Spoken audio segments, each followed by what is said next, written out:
दोस्तों नमस्कार। ये है मार्गदर्शन फॉर सिविल सर्विसेज। मैं अनुराग चौधरी। दोस्तों राजनीति विज्ञान अथवा नागरिक शास्त्र के कंप्लीट रिवीजन श्रृंखला में इस वीडियो में प्रस्तुत है तुलनात्मक शासन एवं राजनीति से संबंधित महत्वपूर्ण प्रश्नों का भाग 3, जो आपके आगामी परीक्षाओं जैसे TGT, PGT, LT grade, government inter college प्रवक्ता, गवर्नमेंट डिग्री कॉलेज, उच्चतर शिक्षा असिस्टेंट प्रोफेसर, केंद्रीय विद्यालय संगठन और नेट जेआरएफ आदि परीक्षाओं के लिए बहुत ही उपयोगी है। इसमें प्रश्नों को सॉल्व करते समय हम उनकी व्याख्या भी करते चलेंगे ताकि आप प्रश्नों को आसानी से समझ सकें और कुछ अन्य महत्वपूर्ण तथ्यों को भी जान सकें। तो आइए कंटिन्यू करते हैं तुलनात्मक शासन एवं राजनीति से संबंधित महत्वपूर्ण प्रश्नों को। आज की वीडियो का पहला प्रश्न है, निम्न में से कौन सी परंपरागत उपागम की विशेषता नहीं है, आपको बताना है। इसमें है मानवीय अध्ययन, औपचारिक अध्ययन, अनुभववादी अध्ययन या फिर अवैज्ञानिक अध्ययन। तो उत्तर है ऑप्शन सी, अनुभववादी अध्ययन। दोस्तों ये परंपरागत उपागम की विशेषता नहीं है। परंपरागत उपागम मानवीय अध्ययन, औपचारिक अध्ययन और अवैज्ञानिक अध्ययन है, जबकि अनुभववादी अध्ययन परंपरागत उपागम की विशेषता नहीं है। अगला प्रश्न है, निम्न में से कौन सी राजनीतिक आधुनिकीकरण की समस्या है। देखिए, एकता की समस्या, सरकारों की स्थिरता, नेतृत्व एवं जनसंवाद में कमी या फिर उपरोक्त सभी। तो सही उत्तर है उपरोक्त सभी राजनीतिक आधुनिकीकरण की समस्याएं हैं। दोस्तों राजनीतिक आधुनिकीकरण के अंतर्गत ये सभी समस्याएं आती हैं। एकता की समस्या, सरकारों की स्थिरता और नेतृत्व और जनता में संवाद की कमी, ये सभी राजनीतिक आधुनिकीकरण की समस्याओं में शामिल हैं। आधुनिकीकरण का अभिप्राय क्या है। तो उत्तर है दोस्तों, आधुनिकीकरण का अभिप्राय लोगों के विचारों और मूल्यों में परिवर्तन से है। और जब कोई समाज परंपरागत मूल्यों और विचारों को छोड़कर आधुनिक मूल्यों, विचारों, अभिवृत्तियों को अपना लेता है, तो ऐसे समाज को आधुनिक समाज कहा जाता है।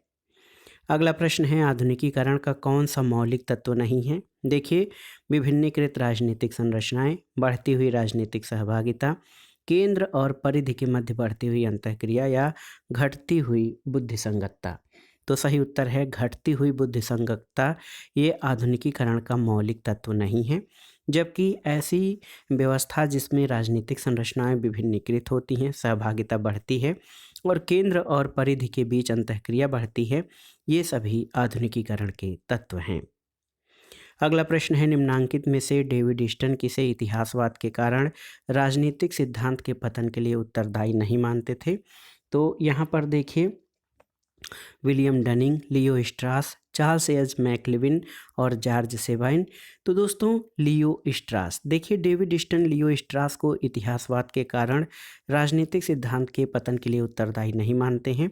और आप जान लीजिए, लियो स्ट्रास राजनीतिक सिद्धांत और राजनीतिक दर्शन के मध्य भेद करते हैं और उनकी मान्यता है कि ये दोनों ही राजनीतिक चिंतन के अंग हैं। अगला प्रश्न है दोस्तों, अनौपचारिक नियमों के अध्ययन के लिए नव संस्थावाद ने जो अपनाया है वो क्या है। तो उत्तर है समाजशास्त्री उपागम। दोस्तों अनौपचारिक नियमों के अध्ययन के लिए नव संस्थावाद ने समाजशास्त्री उपागम को अपनाया है और समाजशास्त्री उपागम के प्रमुख प्रवक्ता जॉर्ज कैटलिन हैं। अगला प्रश्न है, निम्नांकित में से कौन सी संरचनात्मक प्रकारवाद की प्रामाणिक आलोचना नहीं है।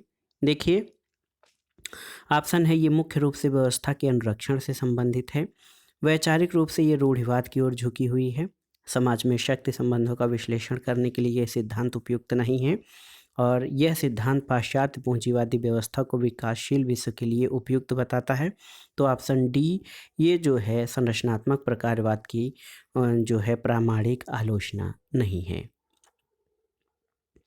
अगला प्रश्न है, जेम्स मार्च और जॉन पी ओल्सन का संबंध नव संस्थावाद की किस धारा से है। तो उत्तर है मानकीय संस्थावाद।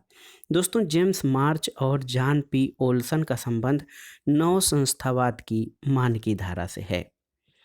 अगला प्रश्न है, एडवर्ड सिल्स द्वारा वर्णित राजनीतिक आधुनिकीकरण पर आधारित राजनीतिक व्यवस्था के किस रूप में एक विशेष विचारधारा के लिए प्रतिबद्धता सर्वाधिक महत्वपूर्ण होती है। तो उत्तर है दोस्तों सर्वाधिकारवादी वर्गतंत्र। आप देख लीजिए, एडवर्ड सिल्स द्वारा वर्णित राजनीतिक आधुनिकीकरण पर आधारित राजनीतिक व्यवस्था के रूप में सर्वाधिकारवादी वर्गतंत्र एक विशेष विचारधारा के लिए प्रतिबद्धता सर्वाधिक महत्वपूर्ण है और सर्वाधिकारवादी धारणा शक्तियों को केंद्रीकृत राज्य की सर्वोच्च संस्था मानता है। अगला प्रश्न है, राजनीतिक विकास के जिस लक्षण को लुसियन पाई समता कहता है उसे आमंड द्वारा क्या कहा जाता है? तो उत्तर है सांस्कृतिक लौकिकीकरण। दोस्तों, राजनीतिक विकास के जिस लक्षण को लुसियन पाई ने समता कहा है उसे आमंड पावेल ने सांस्कृतिक लौकिकीकरण कहा है। और आप जान लीजिए कि लुसियन पाई राजनीतिक विकास के 3 महत्वपूर्ण लक्षण बताते हैं: समानता, क्षमता और विभेदीकरण। अगला प्रश्न है दोस्तों, देखिए महत्वपूर्ण प्रश्न है कि किस विद्वान ने राजनीतिक विकास को सीमित आधुनिकीकरण और जन आधुनिकीकरण इन 2 चरणों में वर्गीकृत किया है? तो ये हैं आइजेंस्टेड। दोस्तों, आइजेंस्टेड ने राजनीतिक विकास को सीमित आधुनिकीकरण और जन आधुनिकीकरण नामक 2 चरणों में वर्गीकृत किया है, जबकि आर्गेंस्की ने राजनीतिक विकास के 4 चरण बताए हैं। इसमें आदिमेकीकरण की राजनीति, औद्योगिकरण की राजनीति, राष्ट्रीय लोक कल्याण की राजनीति और समृद्धि की राजनीति शामिल है। अगला प्रश्न कथन और कारण से संबंधित है। कथन है कि तुलनात्मक राजनीति, देखिए तुलनात्मक राजनीति उन संस्थाओं और प्रथाओं को बताती है जो हमसे बेहतर या खराब काम करती है। बिल्कुल सही है। और दूसरा है कि तुलनात्मक राजनीति ऐसे प्रश्न उठाती है और उनका उत्तर है देती है कि क्यों कुछ देश स्थिर और समृद्ध हैं जबकि कुछ अन्य नहीं हैं। तो इसमें दोस्तों आप देख लीजिए, ये दोनों ही कथन आपके सही हैं। ऑप्शन सी सही उत्तर हो जाएगा। कथन 1 और 2 दोनों सही हैं। अगला प्रश्न है, निम्नलिखित में से राजनीतिक अर्थव्यवस्था दृष्टिकोण के बारे में कौन सा सत्य है? तो इसमें आपको बताना है कि कौन सा सत्य है। देखिए, राजनीतिक अर्थव्यवस्था अर्थशास्त्र और राजनीति के जुड़ाव का अध्ययन करती है, सही है। राजनीतिक अर्थव्यवस्था एक देश की आर्थिक नीतियों की जांच करती है। तीसरा है कि राजनीतिक अर्थव्यवस्था उन हितों की जांच करती है जो एक देश की आर्थिक नीतियों को निर्देशित करती हैं। राजनीतिक अर्थव्यवस्था राजनीतिक व्यवस्था में स्थिरता या अवसान लाती है। ये आपका सही नहीं है। 1, 2, 3 आपके सही हैं, तो ऑप्शन सी सही उत्तर हो जाएगा। अगला प्रश्न है, निम्नलिखित में से तुलनात्मक राजनीति के अध्ययन का कौन सा उपागम ये मानता है कि विनिश्चय निर्माता अपने साध्य को प्राप्त करने के लिए साधनों का कुशल प्रयोग कर सकते हैं? तो सही उत्तर है विवेकपूर्ण चयन सिद्धांत।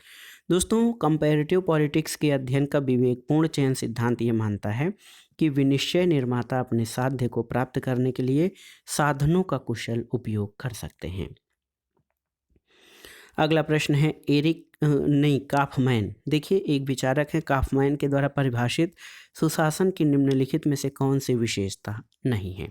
तो आप देखिए, नियम, चुनाव और प्रत्याह्वान की व्यवस्था, ये काफमैन द्वारा परिभाषित सुशासन में शामिल नहीं है, जबकि कानून का शासन और सरकार की कुशलता, पारदर्शिता और भ्रष्टाचार नियंत्रण, राजनीतिक अस्थायित्व और हिंसा का न होना, ये काफमैन के द्वारा परिभाषित सुशासन की विशेषताएं हैं। अगला प्रश्न है दोस्तों, निम्नलिखित कथनों पर विचार कीजिए। देखिए, इसमें आपको कोड के आधार पर बताना है कि कौन सा सही है। तो सांस्कृतिक वैश्वीकरण राष्ट्रों, क्षेत्रों और व्यक्तियों के मध्य सांस्कृतिक विभिन्नताओं को समतल कर देता है, बिल्कुल सही है। दूसरा है कि विश्व सरकार के रूप में राजनीतिक वैश्वीकरण आर्थिक और सांस्कृतिक वैश्वीकरण के एकीकरण के प्रभाव से बहुत आगे है, ये सही नहीं है। और तीसरा है, आर्थिक वैश्वीकरण का निहितार्थ है कोई भी राष्ट्रीय अर्थव्यवस्था अलग द्वीप के रूप में नहीं रह सकती है। तो 1 और 3 आपके सही हैं, ऑप्शन सी सही उत्तर है। अगला प्रश्न है दोस्तों, देखिए राजनैतिक प्रक्रिया और राजनीतिक संस्थाओं के विकास में किसने सबसे ज़्यादा योगदान दिया है? रोमन, ग्रीक, इजिप्ट या चाइनीज या पर्शियन ने? तो सही उत्तर है ग्रीक यानी यूनानियों ने। ऑप्शन बी आपका सही उत्तर है। दोस्तों, राजनीतिक प्रक्रिया और राजनीतिक संस्थाओं के विकास में ग्रीक दार्शनिकों का सबसे ज़्यादा योगदान रहा। इसमें सुकरात, प्लेटो, अरस्तु, आर्किमिडीज, यूक्लिड आदि प्रमुख हैं। अगला प्रश्न है दोस्तों, राजनीतिक विकास का तात्पर्य किसके विकास से है? तो सही उत्तर यहाँ पर ऑप्शंस में देख लीजिए। राजनीतिक विकास का तात्पर्य राजनीतिक नेतृत्व से है। इसमें आप जान लीजिए कि विभिन्न परिवर्तनशील राजनीतिक मांगों और संगठनों को आत्मसात करने की योग्यता को राजनीतिक विकास कहा जाता है। इसके अंतर्गत उन नवीन और परिवर्तनशील समस्याओं को सुलझाने का वो कौशल भी शामिल है जिसमें राजनीतिक व्यवस्था जन्म लेती है। अगला प्रश्न है, कौन सा राजनीतिक सामाजिकरण का एक कारक या एजेंट नहीं है? परिवार, स्कूल, मास मीडिया, धर्म और प्राकृतिक विज्ञान। तो सही उत्तर है प्राकृतिक विज्ञान। जबकि राजनीतिक सामाजिकरण के प्रमुख कारकों में परिवार, स्कूल, मीडिया, राजनीतिक दल और धर्म ये सभी सामाजिकरण के कारक हैं। प्राकृतिक विज्ञान जो है राजनीतिक सामाजिकरण का कारक नहीं है। अगला प्रश्न, आप जानते भी होंगे कि राजनीतिक संस्कृति शब्द का प्रयोग सबसे पहले किसने किया था? तो उत्तर है आमंड ने। दोस्तों, आमंड ने राजनीतिक संस्कृति शब्द का प्रयोग सबसे पहले किया है और आमंड ने राजनीतिक संस्कृति को मिश्रित और अमिश्रित राजनीतिक संस्कृतियों में विभाजित किया। और अमिश्रित राजनीतिक संस्कृति 3 भागों में है: संकीर्ण राजनीतिक संस्कृति, अधीनस्थ राजनीतिक संस्कृति और सहभागी राजनीतिक संस्कृति। अगला प्रश्न है दोस्तों, द पावर एलीट पुस्तक के लेखक कौन हैं? तो ये भी बहुत ही आसान सा प्रश्न है, सी राइट मिल्स। दोस्तों, C Wright Mills the power elite पुस्तक सी राइट मिल्स द्वारा लिखी गई है। Ideology and utopia Karl Mannheim की पुस्तक है। द रूलिंग क्लास मोस्का यानी गिटानो मोस्का की पुस्तक है। पॉलिटिकल पार्टीज और देखिए आप देख सकते हैं पॉलिटिकल पार्टीज रॉबर्ट मिचल्स की, पॉलिटिकल एलिट ग्रैंट चेरी की और द मैनेजरियल रेवोल्यूशन ये जेम्स बर्नहेम की रचना है। अगला प्रश्न है, निम्नलिखित में से कौन से संस्थागत समूह की खास विशेषता है? देखिए, संस्थागत समूह परंपरागत निष्ठाओं पर आधारित होता है। संस्थागत समूह समान हितों और आकांक्षाओं द्वारा चिन्हित होता है। संस्थागत समूह साझे मूल्यों और आदर्शों की वृद्धि करता है और संस्थागत समूह सरकारी तंत्र का भाग होता है। तो सही उत्तर है संस्थागत समूह सरकारी तंत्र का भाग होता है। अगला प्रश्न है दोस्तों, गैब्रियल आमंड के अनुसार निम्नलिखित विशेषताओं में से क्या सभी राजनीतिक व्यवस्था के लिए आम है? तो यहाँ पर आप देख सकते हैं सभी राजनीतिक व्यवस्थाओं में, सरल व्यवस्थाओं में भी राजनीतिक संरचना और सहवर्ती राजनीतिक कार्य होते हैं और ऑप्शन ए आपका सही उत्तर है। अगला प्रश्न है दोस्तों, लुसियन पाई द्वारा राजनीतिक विकास के पहलू यानी एस्पेक्ट्स ऑफ पॉलिटिकल डेवलपमेंट पुस्तक में राजनीतिक विकास की सही परिभाषा क्या बताई गई है? तो उत्तर है लुसियन पाई ने अपनी पुस्तक राजनीतिक विकास के पहलू में राजनीतिक विकास की सही परिभाषा बताई है कि राजनीतिक विकास आर्थिक विकास के राजनीतिक आधार को संदर्भित करता है।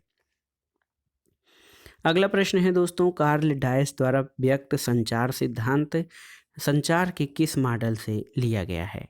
देखिए, आप देख सकते हैं बहुत ही महत्वपूर्ण प्रश्न है इसमें कि कार्ल डायस द्वारा जो संचार सिद्धांत है वो राजनीतिक संस्कृति मॉडल से लिया गया है। अगले प्रश्न पर आते हैं दोस्तों। देखिए, प्रश्न है कि ईस्टन और डेनिस के अनुसार निम्नलिखित में कौन से आरंभिक स्तर पर राजनीतिक सामाजिकरण की प्रक्रिया में एक स्तर है?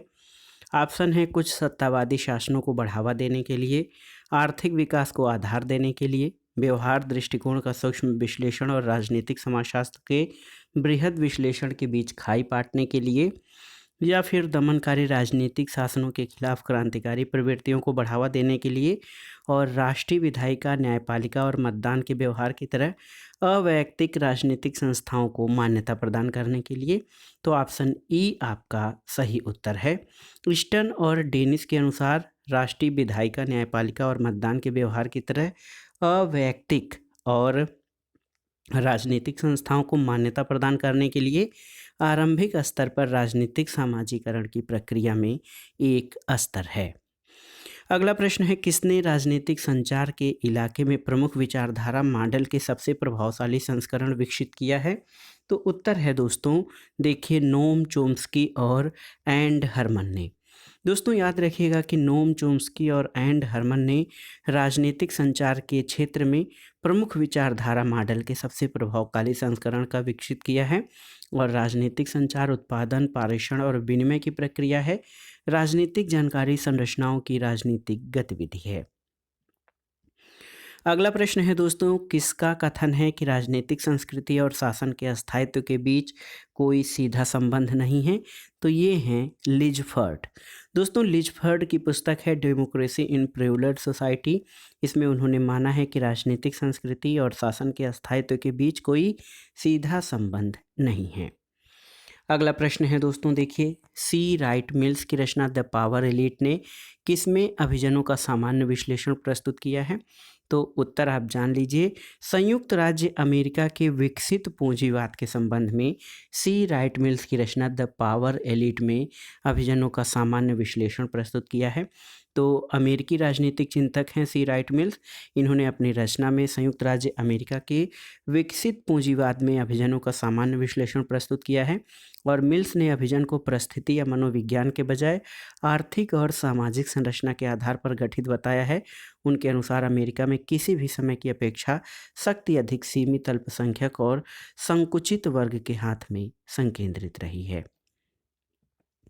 अगला प्रश्न है, निम्नलिखित में किसने ये कहा है कि राजनीतिक सिद्धांत का एक महत्वपूर्ण कार्य केवल राजनीतिक व्यवहार को दर्शाना नहीं बल्कि ये भी दर्शाना होता है कि इसका क्या अर्थ है, और ये दर्शाने के लिए कि किसी प्रथा का क्या अर्थ है अथवा इसका क्या अर्थ होना चाहिए, राजनीतिक सिद्धांत उसको बदल सकता है जो वह है। तो ये G.H. सेबाइन का कथन है। G.H. सेबाइन की पुस्तक है हिस्ट्री ऑफ पॉलिटिकल थियरी। और राजनीतिक सिद्धांत का एक महत्वपूर्ण कार्य केवल राजनीतिक व्यवहार को दर्शाना नहीं बल्कि ये भी दर्शाना है कि इसका अर्थ क्या है, ये सेबाइन का कथन है। अगला प्रश्न है, 1960 में आमंड और पावेल द्वारा संरचनात्मक प्रकार्यात्मक का अनुप्रयोग किसका अनुप्रयोग था? तो सही उत्तर है ईस्टर्न की राजनीतिक व्यवस्था का ढांचा। दोस्तों, आप जान लीजिए, राजनीतिक व्यवस्था की अवधारणा के ईस्टर्न द्वारा दिए गए मॉडल को निवेश निर्गत मॉडल कहा जाता है। और आमंड और पावेल के द्वारा दिए गए मॉडल को संरचनात्मक प्रकार्यात्मक मॉडल कहा जाता है। और आमंड और पावेल ने राजनीतिक व्यवस्था के बारे में मौलिक रूप से ईस्टर्न की ही व्याख्या को स्वीकार किया है, लेकिन इन्होंने राजनीतिक व्यवस्था के संघटकों को लेकर ईस्टर्न से बहुत आगे बढ़ने का प्रयास किया है। अगले प्रश्न पर आते हैं दोस्तों। अगला प्रश्न बहुत ही महत्वपूर्ण है आपके लिए कि अर्थशास्त्र मूल्य मुक्त है परंतु राजनीति अर्थव्यवस्था 18वीं शताब्दी के वैचारिक पराजय के संदर्भ में शुरू होती है। ये किसकी टिप्पणी है? तो उत्तर है ये सुम्पीटर की टिप्पणी है। सुम्पीटर की पुस्तक है the theory of economic development. इसमें उन्होंने कहा है कि अर्थशास्त्र मूल्य मुक्त है लेकिन राजनीतिक अर्थव्यवस्था 18वीं शताब्दी के वैचारिक पराजय के संदर्भ में शुरू होती है। अगला प्रश्न है, राजनीतिक संस्कृति की अवधारणा का सबसे पहले प्रयोग किसने किया था? तो आप जानते हैं गैब्रियल आमंड। दोस्तों, राजनीतिक संस्कृति की अवधारणा का सबसे पहले प्रयोग गैब्रियल आमंड और सिडनी बार्बा ने किया था।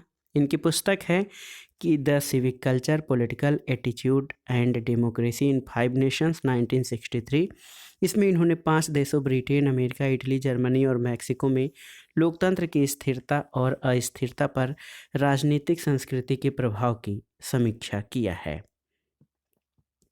अगला प्रश्न है, निम्नलिखित में से कौन सा स्थिति निर्धारण राजनीतिक संस्कृति के मूल प्रकार का भाग नहीं है? देखिए, संज्ञानात्मक स्थिति निर्धारण, प्रभावकारी स्थिति निर्धारण, मूल्यांकन स्थिति निर्धारण या वैयक्तिक स्थिति निर्धारण। तो सही उत्तर है वैयक्तिक स्थिति निर्धारण। दोस्तों, ये राजनीतिक संस्कृति के मूल प्रकार का भाग नहीं है।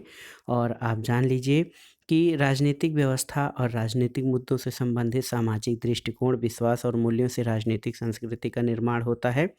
और अवधारणा की दृष्टि से हर देश की राजनीतिक संस्कृति, इसमें 3 प्रमुख विशेषताएं देखने को मिलती हैं। एक तो आनुभविक अवस्थाएं या विश्वास, मूल्य, अभिरुचियां और प्रभावी अनुक्रियाएं। तो इस तरह से वैयक्तिक स्थिति निर्धारण राजनीतिक संस्कृति का मूल भाग नहीं है। अगला प्रश्न है, राजनीतिक विकास में प्रगतिवादी, तुलनावादी निम्नांकित में से किस पर बल नहीं देते हैं? देखिए, अल्प विकास, निर्भरता, साम्राज्यवाद या आधुनिकीकरण। तो सही उत्तर है आधुनिकीकरण। दोस्तों, राजनीतिक विकास में प्रगतिवादी, तुलनावादी विचारकों का मंतव्य है कि गैर पश्चिमी राजनीतिक व्यवस्थाएं पश्चिमी राजनीतिक प्रक्रियाओं से आधारभूत ढंग से भिन्न हैं। इसलिए इनके अध्ययनों के लिए किए जाने वाले प्रयत्नों का व्यापक और अधिक यथार्थवादी संदर्भ आवश्यक है। ये समझा गया कि नए राज्यों के तुलनात्मक विश्लेषणों में सांस्कृतिक और ऐतिहासिक पर्यावरण के संपूर्ण संदर्भ को लेकर चलना आवश्यक है, और ये विचारक अल्प विकास निर्भरता और साम्राज्यवाद आदि प्रत्ययों पर विशेष ध्यान देते हैं और आधुनिकीकरण को इससे अलग रखते हैं। अगला प्रश्न है दोस्तों, आधुनिकीकरण और अपक्षय के सिद्धांत का निर्माता कौन है? तो आप जानते हैं कि political modernisation and political decay दोनों ही सैमुअल पी हंटिंगटन द्वारा प्रस्तुत किया गया है। तो याद रखिएगा, सैमुअल पी हंटिंगटन ने 1965 में प्रकाशित अपनी पुस्तक political development and political decay में आधुनिकीकरण और अपक्षय यानी पतन का सिद्धांत दिया है। और हंटिंगटन के अनुसार राजनीतिक विकास के साथ राजनीतिक क्षरण भी होता है, और राजनीतिक अपक्षय का मूल कारण राजनीतिक संगठनों और क्रियाविधियों का संस्थाकरण न होना है। अगला प्रश्न कथन और कारण से संबंधित है। कथन है, बेबर के अनुसार तुलनात्मक राजनीति की संस्कृति को बृहत्तर ढांचे में समझा जा सकता है, और उन्होंने ये कार्य मार्क्स के आर्थिक नियतिवाद के सिद्धांत की धज्जियां उड़ाकर किया। और कारण है क्योंकि इस अस्वीकृति के बिना उनका सिद्धांत पूर्णतः अतर्कसंगत था। तो दोनों सही हैं, ए और आर ए का सही स्पष्टीकरण है। ऑप्शन ए आपका सही उत्तर हो जाएगा। अगला प्रश्न कथन और कारण से संबंधित है। नीचे दो कथन दिए गए हैं, आप देखिए।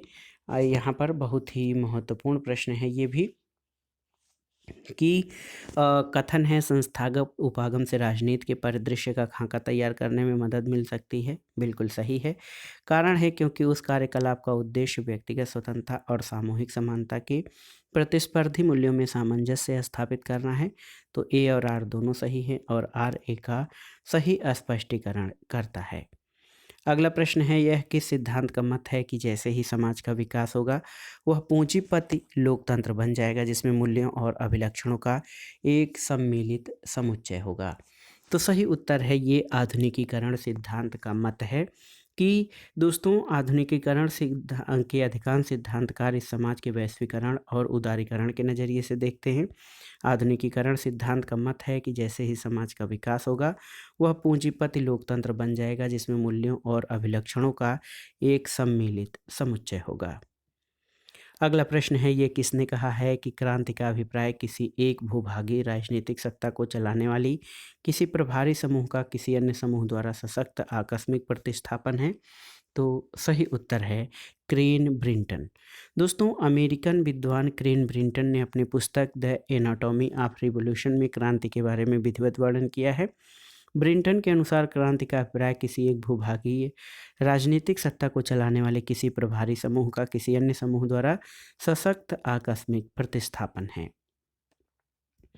अगला प्रश्न है, नव संस्थावाद किस पर बल देता है? आपको बताना है दोस्तों। तो सही उत्तर है, नव संस्थावाद जो है ये संस्थाओं पर न कि व्यक्तियों पर बल देता है। संस्थावाद व्यक्ति और समाज कल्याण के लिए और शांति कायम रखने के लिए व्यक्तियों पर विशेष बल देता है, वहीं नव संस्थावाद संस्थाओं पर अधिक बल देता है। अगला प्रश्न है, राजनीतिक सामाजिकरण का संबंध किससे है? तो सही उत्तर है, राजनीतिक सामाजिकरण राजनीतिक विचारों की निर्माण प्रक्रिया से संबंधित है, क्योंकि राजनीतिक सामाजिकरण या पॉलिटिकल सोशलाइजेशन ऐसी प्रक्रिया है जिसके द्वारा राजनीतिक संस्कृतियों का अनुरक्षण और उसमें परिवर्तन किया जाता है। सामाजिकरण के माध्यम से व्यक्तियों को राजनीतिक संस्कृतियों में शामिल किया जाता है, तभी राजनीतिक प्रत्ययों के प्रति उनके अभिविन्यास का निर्माण किया जाता है। इस प्रकार राजनीतिक सामाजिकरण का संबंध राजनीतिक विचारों की निर्माण प्रक्रिया से है। अगला प्रश्न है दोस्तों, जन भागीदारी संस्कृति किससे संबंधित थी? तो सही उत्तर है, जन भागीदारी संस्कृति का संबंध तत्कालीन साम्यवादी शासन से था। दोस्तों जन भागीदारी संस्कृति साम्यवादी शासन से संबंधित थी, जो मूलतः 19वीं शताब्दी में प्रकाश में आई। जन भागीदारी संस्कृति उपभोक्तावादी संस्कृति के विरोध स्वरूप उत्पन्न हुई, और यह ऐसी संस्कृति की बात करते हैं जिसमें कोई व्यक्ति सिर्फ उपभोक्ता भर नहीं बल्कि सहभागी भी है। अगला प्रश्न है, किसने अभिजनवाद को एक आर्थिक उपागम प्रदान किया? देखिए, पैरेटो, मोस्का, मिल्स या बर्नहम। तो सही उत्तर है बर्नहम ने। दोस्तों जेम्स बर्नहम ने अपनी कृति द मैनेजीरियल रिवॉल्यूशन 1941 में अभिजनवाद को एक आर्थिक उपागम प्रदान किया है। बर्नहम ये बताने का प्रयास करते हैं कि समाजवाद की स्थापना का एकमात्र परिणाम ये हुआ है कि इन देशों में समस्त वास्तविक शक्ति एक अभिजन वर्ग के हाथों में केंद्रित हो गई है। अगला प्रश्न है, किसने शास्त्रीय परंपरा का उल्लेख एपिक थ्योरी के रूप में किया है? तो उत्तर है शेल्डन वालिन। ये प्रश्न आपको इसलिए या विचारक आपको अलग लग रहे हैं क्योंकि ये यूजीसी नेट के हिसाब से जो कंटेम्प्रेरी पॉलिटिक्स है उससे संबंधित विचारक हैं। शेल्डन वालिन एक अमेरिकन राजनीतिक सिद्धांतकार और तुलनात्मक राजनीति के लेखक थे। 1969 में प्रकाशित अपने एक निबंध पॉलिटिक्स थियरी एज एवोकेशन में उन्होंने शास्त्रीय परंपरा का उल्लेख एपिक थ्योरी के रूप में किया है। अगला प्रश्न है, यसी फाइनर द्वारा वर्णित राजनीतिक संस्कृतियों के वर्गीकरण में क्या शामिल नहीं है?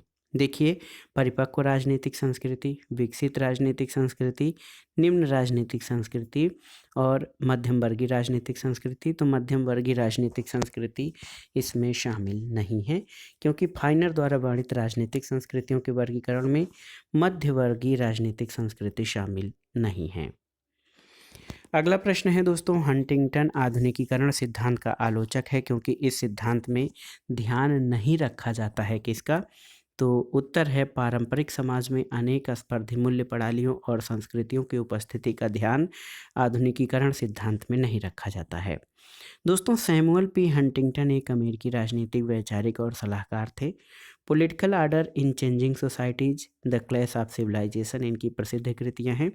और हंटिंगटन आधुनिकीकरण सिद्धांत का आलोचक है क्योंकि पारंपरिक समाज में अनेक स्पर्धी मूल्य प्रणालियों और संस्कृतियों की उपस्थिति का ध्यान नहीं रखा गया है। अगला प्रश्न है, कौन सा एक लोकतांत्रिक राजनीतिक व्यवस्था के आगतों और निर्गतों के बीच संबंधों का सूचक है? पहला है कि निष्कर्षणात्मक क्षमता, नियामक क्षमता, वितरणात्मक क्षमता और अनुक्रियात्मक क्षमता। तो सही उत्तर है अनुक्रियात्मक क्षमता। दोस्तों एक लोकतांत्रिक राजनीतिक व्यवस्था के आगत यानी इनपुट और निर्गत यानी आउटपुट के बीच संबंधों का सूचक अनुक्रियात्मक क्षमता है और जो आपस में एक दूसरे के पर आश्रित रहते हैं। डेविड स्टन के अनुसार राजनीतिक व्यवस्था का विश्लेषण आगत और निर्गत के माध्यम से किया गया है। आगत स्टन के द्वारा समाज या पर्यावरण से आने वाली मांग और समर्थन है। निर्गत से अभिप्राय राजनीतिक व्यवस्था के निर्णय और प्रकारों से है। और डेविड स्टन ने 1953 में प्रकाशित the political system and inquiry into the state of political science में राजनीति विज्ञान में एक समान व्यवस्था सिद्धांत निर्माण का विचार प्रस्तुत किया है। अगला प्रश्न है दोस्तों, देखिए महत्वपूर्ण प्रश्न है कि निवेश कार्यों के सही क्रम को चिन्हित कीजिए। तो आप जान लीजिए निवेश कार्यों का जो सही क्रम हो जाएगा, सबसे पहले राजनीतिक सामाजिकरण और भर्ती, ये सबसे पहले होगा। उसके बाद हित अभिव्यक्तिकरण होता है। फिर आपका उसके बाद देखिए हित समुच्चयन होता है। उसके बाद आपका राजनीतिक संप्रेषण होता है। तो आप देखिए 4-1-3-2 बहुत ही महत्वपूर्ण है। 4-1-3-2 देखिए इसमें थोड़ा सा सबसे पहले देखिए यहाँ पर एक बार क्रम फिर से देख लेते हैं। सबसे पहले राजनीतिक सामाजिकरण और भर्ती होता है, फिर हित अभिव्यक्तिकरण होता है, फिर आपका हित समुच्चय होता है और उसके बाद राजनीतिक संप्रेषण। तो राजनीतिक संप्रेषण तो 4-1-3-2 ऑप्शन देखिए 2 पहले आएगा, 2-4-3-1 ऑप्शन बी आपका सही उत्तर हो जाएगा, ऑप्शन बी। डेविड स्टन के अनुसार दोस्तों समाज या पर्यावरण से आने वाली मांग का समर्थन निवेश कार्य है और निवेश कार्य में राजनीतिक सामाजिकरण और भर्ती, हित अभिव्यक्तिकरण, हित समुच्चय और राजनीतिक संप्रेषण शामिल हैं। अगला प्रश्न है, लुसियन पाई के अनुसार राजनीतिक विकास की मुख्य विशेषताएं कौन सी हैं? तो समानता, समर्थता और विभेदीकरण, उपरोक्त सभी। तो ऑप्शन डी सही उत्तर हो जाएगा। दोस्तों लुसियन पाई के अनुसार राजनीतिक विकास की ये सभी जो है मुख्य विशेषताएं हैं। राजनीतिक सामाजिकरण के प्रारंभिक अभिकर्ता या एजेंट कौन है, आपको बताना है। तो प्रारंभिक में परिवार और सामाजिक वर्ग जो हैं दोस्तों, ये राजनीतिक सामाजिकरण के प्रारंभिक अभिकर्ता हैं। राजनीतिक सामाजिकरण में परिवार, स्कूल, समाज सबका योगदान पाया जाता है, लेकिन इसमें परिवार और समाज का प्राथमिक योगदान पाया जाता है। अगला प्रश्न है, नीचे दो सूचियां दी गई हैं। सूची 1 में प्रतिपादक और सूची 2 में अवधारणाएं हैं। तो आप देखिए, इनका मिलान करना है। सैमुअल पी हंटिंगटन ने राजनीतिक पतन की अवधारणा दी है, पॉलिटिकल डीके की। इसके अलावा R.A. डहल ने बहुतंत्रीय लोकतंत्र की। यहाँ पर केनेथ बाउल्डिंग ने दोस्तों राजनीतिक अनुरूपण, और फर्नेडो एच कार्डोसो ने संबंधित विकास निर्भरता की बात कही है। तो आप देख सकते हैं 3-4-2-1 3-4-2-1 ऑप्शन बी आपका सही उत्तर हो जाएगा। अगला प्रश्न है दोस्तों, सूची 1 और सूची 2 का सुमेलन कीजिए और दिए गए कूट से सही उत्तर का चयन करना है आपको। यहाँ पर आप देख सकते हैं रॉबर्ट डहल, इन्होंने पॉलियार्की, पार्टिसिपेशन एंड अपोजिशन पुस्तक लिखा है, तो ए का दूसरा हो जाएगा। S.M. लिपसेट की महत्वपूर्ण पुस्तक पॉलिटिकल मैन है, बी का तीसरा। स्मिट कार्ल की पुस्तक जो है, स्मिट कार्ल की पुस्तक लीगैलिटी एंड लेजिटमेसी है। और इसके अलावा जो रोजल चार्ल्टन की पुस्तक है पॉलिटिकल रियलिटीज कंपैरेटिव गवर्नमेंट। तो सही सुमेलन हो जाएगा 2, 3, 1, 4। देखिए 2, 3, 1, 4 किस में है, ऑप्शन ए आपका सही उत्तर हो जाएगा। अगला प्रश्न है, कौन सा युग्म सुमेलित नहीं है। तो पॉलिटिकल कंटिन्यूटी एंड चेंज, ये पीटर एच मार्केल की पुस्तक है। Comparative politics today, Samuel P Huntington की पुस्तक नहीं, आमंड पावेल की पुस्तक है। The man on the horseback, Samuel फाइनर की। और modern political system Asia, R.C. मैकरिटिस की। तो अन्य सभी जो विकल्प सही है, ऑप्शन बी आपका सही सुमेलित नहीं है, क्योंकि बी का सही उत्तर कंपैरेटिव पॉलिटिक्स टुडे, ये आमंड पावेल की रचना है, सैमुअल पी हंटिंगटन की नहीं। अगला प्रश्न है, निम्नलिखित पुस्तकों में उनके प्रकाशन वर्ष को उनके क्रम के अनुसार लगाइए। तो मॉडर्न डेमोक्रेसीज पुस्तक ये 1921 में लिखी गई थी, और इसके लेखक कौन है, James Bryce. Constitutional government and democracy, दोस्तों ये पुस्तक 2015 में लिखी गई है, और इसके लेखक कार्ल जे फ्रेडरिक हैं। Public opinion and popular government अगर आप देखेंगे तो 1913 में ए लॉरेंस लावेल के द्वारा लिखी गई है। और द अमेरिकन कॉमनवेल्थ, दोस्तों ये पुस्तक 1888 में जेम्स ब्राइस के द्वारा लिखी गई है। तो सबसे पहले द अमेरिकन कॉमनवेल्थ आ जाएगा, यानी डी आ जाएगा सबसे पहले।